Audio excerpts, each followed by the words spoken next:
വന്നു? എന്തിനു വന്നു? ഇവൻ പറയാ പൊറോട്ട കഴിക്കാൻ. ഞങ്ങളുടെ ഗ്രേസുമായിട്ട് ഹോസ്പിറ്റലിൽ പോയതാ. ബ്ലഡിന്റെ ഒക്കെ എല്ലാം വന്നു കഴിഞ്ഞപ്പോഴത്തേക്ക് കുറേ സമയം എടുക്കും. അപ്പൊ ഞങ്ങള് ഇവിടെ കഴിക്കാൻ വന്നിരിക്കുക. വീട്ടിൽ വരെ ചെല്ലണമെങ്കിൽ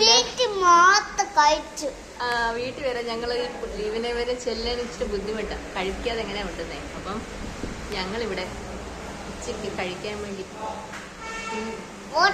വന്നേക്കുവാ. ഏത് ഹോട്ടലിലാടാ? മുൻപിൽ ഒരു അണ്ണൻ ഇരിക്കില്ലേ? അവിടെ ഒരെണ്ണൻ ആട്ടുന്നുണ്ട്. അവിടെ വന്നേക്കുന്നല്ലേ? മുൻപിൽ ഒരു അണ്ണൻ ഇരിക്കുന്നുണ്ടല്ലേ? ഇതാണ് ഞങ്ങളുടെ ഗ്രേസ്. സിമ്മ സിമ്മ ബോയ് സിമ്മ ബോയ് സിമ്മ ബോയ്.